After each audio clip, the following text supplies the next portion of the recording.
ದ್ವಿತೀಯ PUC ವಿದ್ಯಾರ್ಥಿಗಳಿಗೆ ಸ್ವಾಗತ.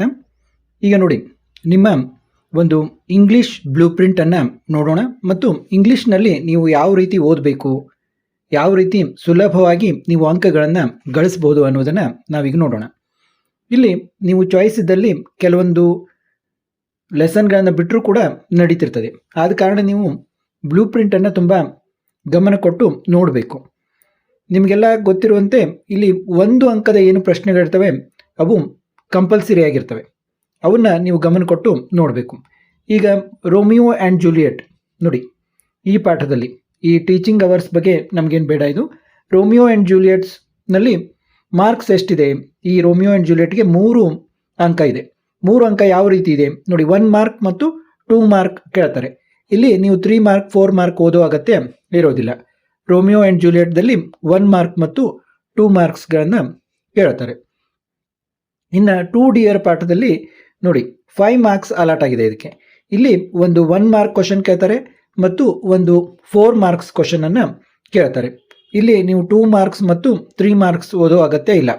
ನಾವು ಮುಂದಿನ ವಿಡಿಯೋಗಳಲ್ಲಿ ಇಂಪಾರ್ಟೆಂಟ್ ಕ್ವಶನ್ಸ್ ಯಾವ ಪಾಠದಿಂದ ಎಷ್ಟು ಓದಬೇಕು ಅನ್ನೋದನ್ನು ನಾನು ಹೇಳ್ತೀನಿ. ಇನ್ನು ಆನ್ ಚಿಲ್ಡ್ರನ್ ಪಾಠದಲ್ಲಿ ನೋಡಿ, ಇದಕ್ಕೂ 3 ಮಾರ್ಕ್ಸ್ ಅಲಾಟ್ ಆಗಿದೆ. ಇಲ್ಲಿ 1 ಮಾರ್ಕ್ ಕೇಳ್ತಾರೆ ಮತ್ತು 2 ಮಾರ್ಕ್ ಕೇಳ್ತಾರೆ. 3 ಮಾರ್ಕ್ಸ್ ಮತ್ತು 4 ಮಾರ್ಕ್ಸನ್ನು ಇಲ್ಲಿ ನೀವು ಓದೋ ಅಗತ್ಯ ಇಲ್ಲ. Everything I need to know I learned in the forest, ಈ ಚಾಪ್ಟರ್ನಲ್ಲಿ ಈ ಲೆಸನ್ನಲ್ಲಿ 5 ಮಾರ್ಕ್ಸ್ ಅಲಾಟ್ ಆಗಿದೆ. ಇದಕ್ಕೆ ಇಲ್ಲಿ 1 ಮಾರ್ಕ್ ಕ್ವಶನ್ ಇಲ್ಲ, ಓನ್ಲಿ 2 ಮಾರ್ಕ್ಸ್ ಮತ್ತು 3 ಮಾರ್ಕ್ಸ್ ಕೇಳ್ತಾರೆ. 4 ಮಾರ್ಕ್ಸ್ ಇಲ್ಲಿಲ್ಲ. ಇನ್ನು ಎ ಸನ್ನಿ ಮಾರ್ನಿಂಗ್ ನೋಡಿ 8 ಮಾರ್ಕ್ಸ್ ಅಲಾಟ್ ಆಗಿದೆ. ಇದಕ್ಕೆ ಇದು ತುಂಬ ಇಂಪಾರ್ಟೆಂಟ್ ಆದ ಲೆಸನ್ ಆಗಿದೆ. ಇಲ್ಲಿ ನಿಮಗೆ 1 ಮಾರ್ಕ್ದು 1 ಕೇಳ್ತಾರೆ ಮತ್ತು ನಿಮಗೆ 3 ಮಾರ್ಕ್ಸ್ದು 1 ಕೇಳ್ತಾರೆ ಮತ್ತು 4 ಮಾರ್ಕ್ಸ್ದು 1 ಕೇಳ್ತಾರೆ. ನೋಡಿ 3 ಮಾರ್ಕ್ಸ್ ಮತ್ತು 4 ಮಾರ್ಕ್ಸ್ ನೋಡಿ, ಲಾಂಗ್ ಆನ್ಸರ್ಗಳನ್ನು ಇಲ್ಲಿ ನೀವು ನೋಡ್ಕೋಬೇಕು. ಈ ಪಾಠದಲ್ಲಿ 3 ಮಾರ್ಕ್ಸ್ ಮತ್ತು 4 ಮಾರ್ಕ್ಸ್ ಮತ್ತು ಆಮೇಲೆ 1 ಮಾರ್ಕ್ಸ್, ಇದು ಅತ್ಯಂತ ಇಂಪಾರ್ಟೆಂಟ್ ಆದ ಲೆಸನ್ ಇದೆ. ಇನ್ನು ವೆನ್ ಯು ಆರ್ ಓಲ್ಡ್ ನೋಡಿ, ವೆನ್ ಯು ಆರ್ ಓಲ್ಡ್ನಲ್ಲಿ ಓನ್ಲಿ 3 ಮಾರ್ಕ್ಸದ ಒಂದು ಕ್ವಶನನ್ನು ಮಾತ್ರ ಕೇಳ್ತಾರೆ. ಇಲ್ಲಿ 1 ಮಾರ್ಕ್ 2 ಮಾರ್ಕ್ 4 ಮಾರ್ಕ್ ಯಾವೂ ಇಲ್ಲ. ಇನ್ನು ಗಾರ್ಡ್ನರ್ ಪಾಠದಲ್ಲಿ 1 ಮಾರ್ಕ್ ಕ್ವಶನ್ ಕೇಳ್ತಾರೆ ಮತ್ತು 4 ಮಾರ್ಕ್ ಕ್ವಶನ್ ಕೇಳ್ತಾರೆ.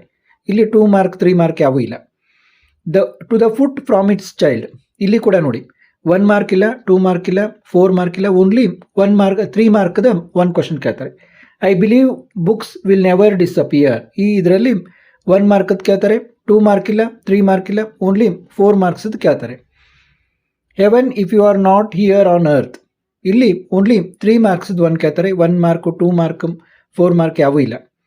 Japan and Brazil through A travellers I, ಇಲ್ಲಿ 1 ಮಾರ್ಕ್ ಕೇಳ್ತಾರೆ ಮತ್ತು 3 ಮಾರ್ಕ್ ಕೇಳ್ತಾರೆ. 2 ಮಾರ್ಕ್ 4 ಮಾರ್ಕ್ ಯಾವೂ ಇಲ್ಲ. ದ ವೋಟರ್, ಇಲ್ಲಿ 5 ಮಾರ್ಕ್ಸ್ ಅಲಾಟ್ ಆಗಿದೆ. 1 ಮಾರ್ಕ್ ಕೇಳ್ತಾರೆ ಮತ್ತು 4 ಮಾರ್ಕ್ ಕೇಳ್ತಾರೆ. Where there is A feel, ಇಲ್ಲಿ ಕೂಡ 1 ಮಾರ್ಕ್ ಕೇಳ್ತಾರೆ ಮತ್ತು 4 ಮಾರ್ಕ್ ಕೇಳ್ತಾರೆ. ವಾಟರ್ ಲೆಸನ್ನಲ್ಲಿ ಕೇವಲ 1 ಮಾರ್ಕ್ ಮತ್ತು 2 ಮಾರ್ಕ್ ಕೇಳ್ತಾರೆ. ಇಲ್ಲಿ ನೋಡಿ ಟೋಟಲ್ ಏನಿದೆ, ಟೋಟಲ್ ನಿಮಗೆ ಈ ಒಂದು ಪಠ್ಯಭಾಗದಿಂದ 60 ಮಾರ್ಕ್ಸ್ಗಳು ಅಲಾಟ್ ಆಗಿವೆ. ಈ ಒಂದು ಏನು ನಿಮ್ಮದು ಸ್ಟ್ರೀಮ್ಸ್ ಅಂತ ಕೋರ್ಸ್ ಬುಕ್ ಇದೆಯಲ್ಲ, ಇದು ಸ್ಪ್ರಿಂಗ್ಸ್ ಅಂತ ಕೋರ್ಸ್ ಬುಕ್ ಇದೆಯಲ್ಲ, ಸ್ಪ್ರಿಂಗ್ಸ್ಗೆ ಟೋಟಲಿ 60 ಮಾರ್ಕ್ಸು ಅಲಾಟ್ ಆಗಿದೆ. ಇಲ್ಲಿ ಏನಾಗ್ತದೆ, 1 mark question 10 out of 10 to be answered. ಅದಕ್ಕೆ 1 ಮಾರ್ಕ್ಸ್ ಕ್ವಶನ್ ಎಲ್ಲೆಲ್ಲಿ ಬರ್ತವೆ ಅನ್ನೋದನ್ನು ಎಲ್ಲ ನೀವು ಗಮನವಿಟ್ಟು ನೋಡಬೇಕು. ಯಾವ್ಯಾವ ಪಾಠದಲ್ಲಿ 1 ಮಾರ್ಕ್ ಕ್ವಶನ್ ಬರೋದಿಲ್ಲ ಅವನು ಓದಬಾರ್ದು. ಇನ್ನು 3 out of 4 to be answered, 3 out of 4 to be answered ಅಂದರೆ ಇಲ್ಲಿ ನಿಮ್ಗೆ 2 ಮಾರ್ಕ್ಸ್ ಕ್ವಶನ್ನಲ್ಲಿ 1 ಚಾಯ್ಸ್ ಇದೆ. 4 ಕೇಳ್ತಾರೆ, ಅದರಲ್ಲಿ 3 ಇದನ್ನು ಮಾಡಬೇಕು. ಇಲ್ಲಿ ನೀವು ಕೆಲವೊಂದು ಲೆಸನ್ಗಳನ್ನು ಸ್ಕಿಪ್ ಮಾಡ್ಬೋದು.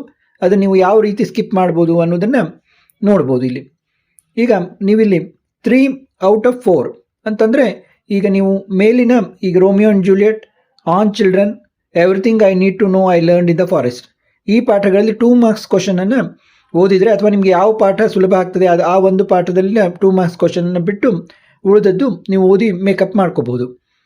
ಮತ್ತು 3 ಮಾರ್ಕ್ಸ್ನಲ್ಲಿ ನೋಡಿ, 3 ಮಾರ್ಕ್ಸ್ನಲ್ಲಿ 4 out of 6 to be answered. 4 out of 6 ಅಂತಂದರೆ ನೀವು ಇಲ್ಲಿ ಈ 2 ಲೆಸನ್ನನ್ನು, ಕೊನೆಯ ಲೆಸನ್ಗಳನ್ನು ಇವನು ಬಿಡ್ಬೋದು. 10, 11 ಬಿಟ್ಟು ಈ ಏನು ಮೇಲಿನ everything I need to know I learned in the forest, a sunny morning, when you are old, the gardener, ಇವಿಷ್ಟು ಓದ್ಕೊಂಡ್ರು ಕೂಡ ನೀವು ಸುಲಭವಾಗಿ 6ರಲ್ಲಿ 4ಕ್ಕೆ ಉತ್ತರವನ್ನು ಬರೀಬೋದು.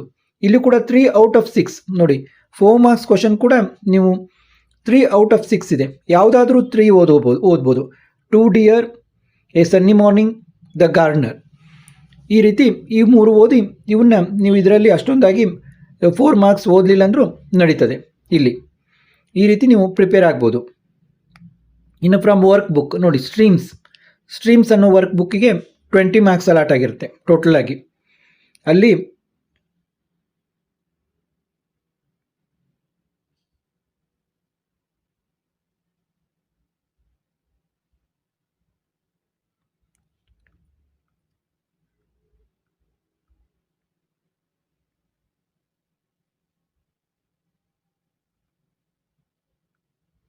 ನೋಡಿ, ಇಲ್ಲಿ ಸ್ಟ್ರೀಮ್ಸ್ ಅನ್ನೋ ವರ್ಕ್ ಬುಕ್ನಲ್ಲಿ ನೋಡಿ, ಇಲ್ಲಿ articles or preposition 1 mark, jumbled segments 1 mark, subject verb agreement 1 mark, ಮತ್ತು ಟೆನ್ಸ್ 1 ಮಾರ್ಕ್. ಇವು 4 ಕ್ವಶನ್ಸ್ ಆಫ್ 1 ಮಾರ್ಕ್ ಈಚ್. ಈ ಇದರಿಂದ ಕೇಳ್ತಾರೆ 4 ಕ್ವಶನ್ಸು 1 ಮಾರ್ಕಿನವು. ಇನ್ನು ಫ್ರೇಮಿಂಗ್ ಕ್ವಶನ್ಸ್, ಇದು 2 questions of 1 mark each. Framing question 2, ಇದನ್ನೇನು ಅವರ್ಸ್ ಬಗ್ಗೆ ನೀವು ತಲೆ ಕೆಡಿಸ್ಕೋಬೇಡಿ. ಇಲ್ಲಿ ಫ್ರೇಮಿಂಗ್ ಕ್ವಶನ್ಸ್ ಏನಿರುತ್ತೆ 2 questions of 1 mark. Error identification 2 questions of 1 mark. Expression fill in the 2 blanks for 2 marks. Passive verbs fill in the 3 blanks for 3 marks. Fill in the blank ಕೊಡ್ತಾರೆ, 3 ಕೊಟ್ಟಿರ್ತಾರೆ, 3 marks. In a reported speech, a conversation in direct speech containing 5 sentences to be change to indirect speech. Each reported sentence carries 1 mark. ನೋಡಿ, 5 sentence ಕೊಟ್ಟಿರ್ತಾರೆ. Direct ಸ್ಪೀಚಿಂದ indirect speech ಮಾಡೋದು. ನೀವು ಒಂದೊಂದು ಸೆಂಟೆನ್ಸಿಗೆ 1 mark. ನೀವು ಎಷ್ಟು sentence correct ಮಾಡ್ತೀರಾ ಅಷ್ಟು ಮಾರ್ಕ್ಸು ನಿಮಗೆ ಸಿಗುತ್ತೆ. 5 ಸೆಂಟೆನ್ಸ್ಗಳನ್ನು ಕೂಡ ನೀವು ಕರೆಕ್ಟಾಗಿ ಬರೆದ್ರೆ 5 ಮಾರ್ಕ್ಸು ನಿಮಗೆ ಸಿಗುತ್ತೆ. ಇನ್ನು ಕಂಪ್ರಹೆನ್ಷನ್ ಪ್ರೋಸ್ ಆ್ಯಂಡ್ ಪೊಯೆಟ್ರಿಯಲ್ಲಿ ನೋಡಿ, an unseen prose passage of moderate length is given. 9 questions of 1 mark each are set on the passage. ನೋಡಿ, 9 ಕ್ವಶನ್ಸನ್ನು ಕೇಳ್ತಾರೆ, ಒಂದೊಂದಕ್ಕೆ 1 ಮಾರ್ಕ್ಸು. ಅನ್ಸೀನ್ ಒಂದು ಪ್ರೋಸ್ ಪ್ಯಾಸೇಜ್ ಕೊಡ್ತಾರೆ, ಅದ್ರ ಮೇಲಿಂದ ಕ್ವಶನ್ಸ್ ಇರ್ತವೆ. ಇನ್ನು poetry, one of the 15 poems from the workbook is given. 9 questions of 1 mark each are set on it. ಇಲ್ಲಿ ಕೂಡ 9 ಕ್ವಶನ್ಸ್ ಇರ್ತವೆ 1 ಮಾರ್ಕದ್ದು. ನೀವು ಎಷ್ಟು ಕರೆಕ್ಟ್ ಬರ್ತೀರಿ ಅಷ್ಟು ಮಾರ್ಕ್ಸ್ ಬೀಳ್ತವೆ. ಇನ್ನು pronouns, match the indicated pronouns with the noun phrases they refer to, ಅದಕ್ಕೆ 5 marks. In linkers, fill in the 4 blanks with correct ಲಿಂಕರ್ಸ್ದು 4 ಕ್ವಶನ್ಸ್ ಕೊಟ್ಟಿರ್ತಾರೆ. ಫಿಲ್ ಇನ್ ದ ಬ್ಲ್ಯಾಂಕ್ಸ್, ನೀವು ಎಷ್ಟು ಕರೆಕ್ಟ್ ಬರ್ತೀರಿ ಅಷ್ಟು ಮಾರ್ಕ್ಸ್ ಸಿಗ್ತವೆ. A flow chart with 4 blanks of half marks each. ಇದು note making ಬಗ್ಗೆ. ಇನ್ನು dialogue writing, fill in the 3 missing parts of a conversation for 3 marks. ಒಂದು ಕನ್ವರ್ಸೇಷನ್ ಕೊಟ್ಟಿರ್ತಾರೆ ಡೈಲಾಗ್, ಅದರಲ್ಲಿ ನೀವು 3 ಮಿಸ್ಸಿಂಗ್ ಪಾರ್ಟ್ಸನ್ನು ಕರೆಕ್ಟಾಗಿ ಬರೆದ್ರೆ 3 ಮಾರ್ಕ್ಸ್ ಸಿಗುತ್ತೆ. A job application is to be written along with a resume based on the advertisement given. ಒಂದು advertisement ಕೊಟ್ಟಿರ್ತಾರೆ, ಅದನ್ನು ನೋಡಿಕೊಂಡು ನೀವು ಜಾಬ್ ಅಪ್ಲಿಕೇಶನ್ಗೆ ಇದು ರೆಸ್ಯೂಮ್ ಯಾವ ರೀತಿ ಇದನ್ನು ಮಾಡಬೇಕು ಅನ್ನೋದನ್ನು ಬರೀಬೇಕು. ಬರೆದ್ರೆ ನಿಮ್ಗೆ 5 ಮಾರ್ಕ್ಸು. ಅದಕ್ಕೆ ಜಾಬ್ ಅಪ್ಲಿಕೇಶನ್ ರಿಸ್ಯೂಮ್ ಯಾವ ರೀತಿ ಬರೆಯೋದು ಅನ್ನೋದನ್ನು ನೀವು ನೋಡಿಕೊಂಡ್ರೆ ನಿಮಗೆ ಈ 5 ಮಾರ್ಕ್ಸು ಸಿಗುತ್ತೆ. ಅದು ಕೊಟ್ಟಿರುವಂಥ ಅಡ್ವರ್ಟೈಸ್ಮೆಂಟ್ ಬೇಸಲ್ಲೇ ನೀವು ಬರೆಯೋದನ್ನು ಪ್ರಾಕ್ಟೀಸ್ ಮಾಡ್ಕೋಬೇಕು, ಯಾವ ಒಂದು ಫಾರ್ಮೆಟ್ನಲ್ಲಿ ಬರೀಬೇಕು ಅನ್ನೋದು. ಇನ್ನು speech writing a speech is to be drafted based on the clues given. ಕೆಲವೊಂದಿಷ್ಟು ಕ್ಲೂಸ್ ಕೊಟ್ಟಿರ್ತಾರೆ, ಅದನ್ನು ನೋಡಿಕೊಂಡು ನೀವು ಒಂದು ಸ್ಪೀಚ್ ಡ್ರಾಫ್ಟ್ ಮಾಡಿದರೆ ಅದಕ್ಕೆ 5 ಮಾರ್ಕ್ಸು. ಇನ್ನು ಇಂಪಾರ್ಟೆಂಟ್ ನೋಡಿ, A note on the internal choice system followed. ಈ ಇಂಟರ್ನಲ್ ಏನು ಚಾಯ್ಸ್ ಸಿಸ್ಟಮ್ ಇರುತ್ತಲ್ಲ, ಇದು ನೀವು ಕರೆಕ್ಟ್ ತಿಳ್ಕೊಂಡ್ರೆ ಸುಲಭವಾಗಿ ನೀವು ಸ್ವಲ್ಪ ಓದಿ ಪೂರ್ಣ ಅಂಕ ತೆಗಿಬೋದು. ಇಲ್ಲಿ ನೋಡಿ, 1 ಮಾರ್ಕ್ ಪಾರ್ಟ್ ಎಲ್ಲಿ 1 ಮಾರ್ಕ್ನಲ್ಲಿ ಏನಿರ್ತದೆ 1 to 10 ಕ್ವಶನ್ಸ್ ಇರ್ತವೆ. ಇದು 2, ಇದು 1 10 10 ಅಂತಾಗಿದೆ. 1 to 10 ಅದು 1 to 10ನಲ್ಲಿ ನಂಬರ್ ಆಫ್ ಕ್ವಶನ್ಸ್ ಫ್ರೇಮ್ 10 ಇರ್ತವೆ. ಫಾರ್ ದ ಸ್ಪ್ರಿಂಗ್ಸ್ ಕೋರ್ಸ್ ಬುಕ್ನಲ್ಲಿ ಇಲ್ಲಿ ನೋಡಿ 10 ಕ್ವಶನ್ಸು, ಆಲ್ ದ 10 ಬರೀಬೇಕು ನೀವು. Number of questions to be answer all the 10. ಇನ್ನು 2 ಮಾರ್ಕ್ಸ್ನಲ್ಲಿ ಈಗಾಗಲೇ ಇದನ್ನು ನೋಡಿದ್ದೀವಿ ನಾವು ಮೇಲೆ ಕೂಡ, 4 ಕ್ವಶನ್ಸ್ಗೆ ಇರ್ತಾರೆ, ಎನಿ 3 ಬರೀಬೇಕು. ನೋಡಿ, ಪಾರ್ಟ್ ಬಿ ಅಲ್ಲಿ ಇದು ಸೆಕೆಂಡ್ ಮೇನಲ್ಲಿ. ಇನ್ನು 3 ಮಾರ್ಕ್ಸ್ ಪಾರ್ಟ್ ಬಿ ಅಲ್ಲಿ ಥರ್ಡ್ ಮೇನಲ್ಲಿ. 6 ಕ್ವಶನ್ಗೆ ಇರ್ತಾರೆ, ಎನಿ 4 ಬರೀಬೇಕು.